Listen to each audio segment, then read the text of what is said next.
Oh, wow. I've just been tired all day today. Didn't really do anything like in the last few days where I felt like I wanted to take time to myself. I still did stuff. I still went out. It's now 6 o'clock almost. Haven't done shit.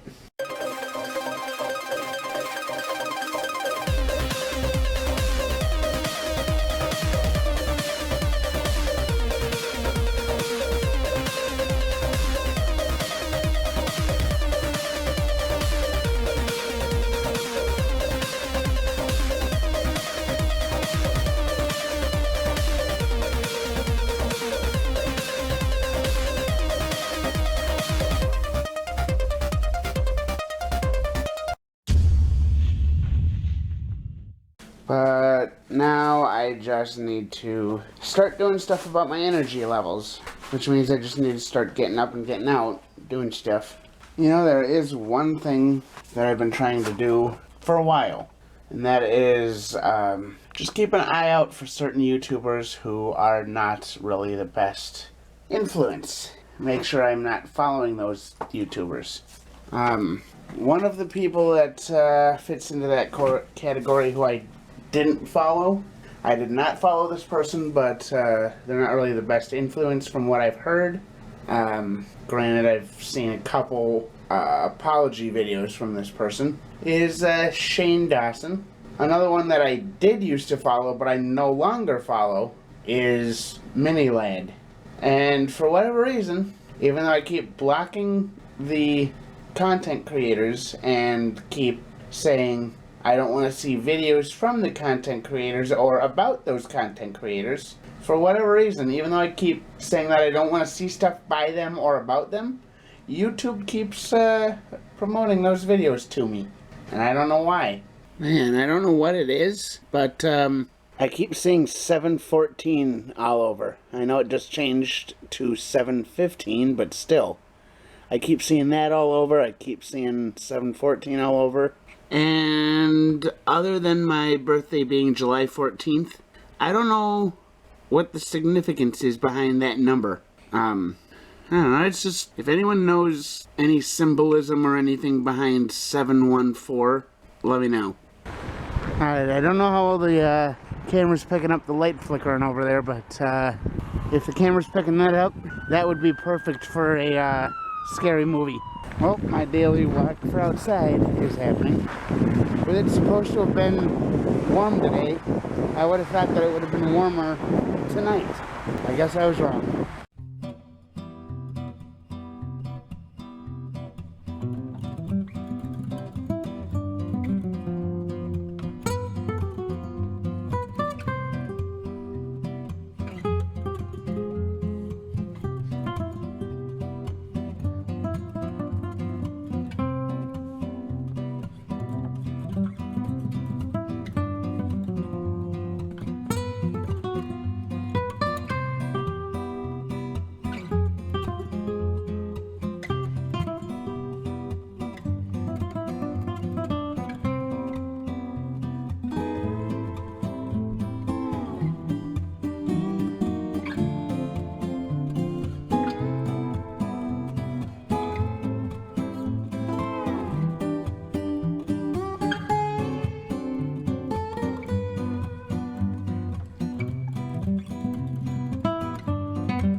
Well, I don't know how to put this, but things are going to get a little more difficult around Minneapolis now, for the sole purpose of, or for the sole reason of having the police shoot at Amir Locke. Now, I don't know the full story. I only know what's been reported, but every story that I've heard so far, every story has claimed that the FBI issued a no-knock warrant, broke into this apartment building with the warrant, kicked the couch that Amir Locke was sleeping on, and then shot and killed him. And from what I saw, although it was apparently shown in the video that he had a gun.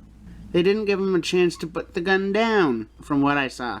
They didn't give him a chance to do anything, and they just shot him, from what I saw.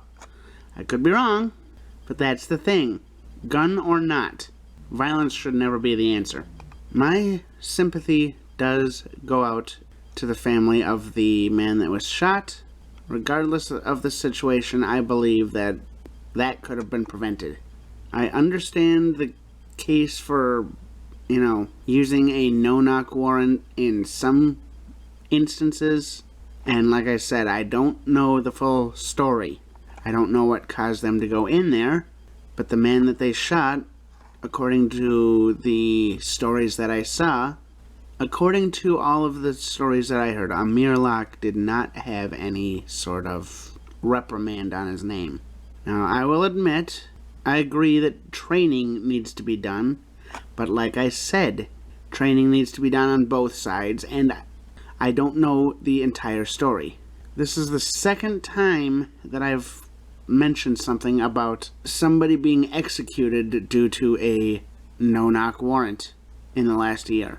Maybe the last year and a half, but just the fact that the story is out there, and there's more stories like this, regardless of what side of the story you support. Just the fact that this story is out there, and there are so many other stories like this, should be concerning. And I guess what happened with George Floyd happened about 2 years ago, just under 2 years ago. And, well, that's when all this came to a head, at least in Minneapolis. That's when all this started coming under, granted, it was still being scrutinized in the past, but that's when the heavy scrutiny started coming out, is about 2 years ago when George Floyd died, and then Breonna Taylor had the no-knock warrants where she was executed. Flashback.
End of Flashback. And, let's see if this article lists any more people. It says here, Amir Locke and his family needlessly suffered.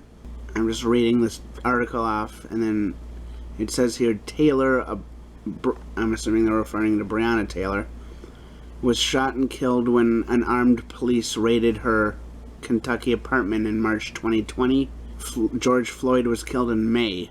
So Breonna Taylor happened in March 2 years ago, so almost 2 years ago exactly. If it can be prevented, I'd say most of the time weapons aren't necessary on either side. Now, I want to clarify first before I get into what I want to say. I'm making a box of mac and cheese, so pardon the noise. But I want to say before I go any further, I'm not talking about this to get views, although I know the views will come with what I'm talking about. Getting the views is not my intent here. I am talking about this stuff in my videos just because I'm talking about what's going on around where I am and what I'm finding out. Whatever your viewpoint on this is, that doesn't change the fact that what I'm talking about has actually happened. This happened. We can either try to fix what happened, or we can just live in a society where we have to fear people with guns shooting us, regardless of who we are, regardless of what side of the, or regardless of who you're siding with, regardless of whatever the circumstances are. That is a possible outcome of what is happening. Unfortunate that that is a possible side effect of what's happening, but unfortunately that is the case. Either way, we have to improve on what's happening. Either way, things can improve. Things need to improve, regardless of what your stance on this is. There's other countries out there. I reported on this last time. 2 years ago, I reported on this. There's countries out there where they have less than 5 police-related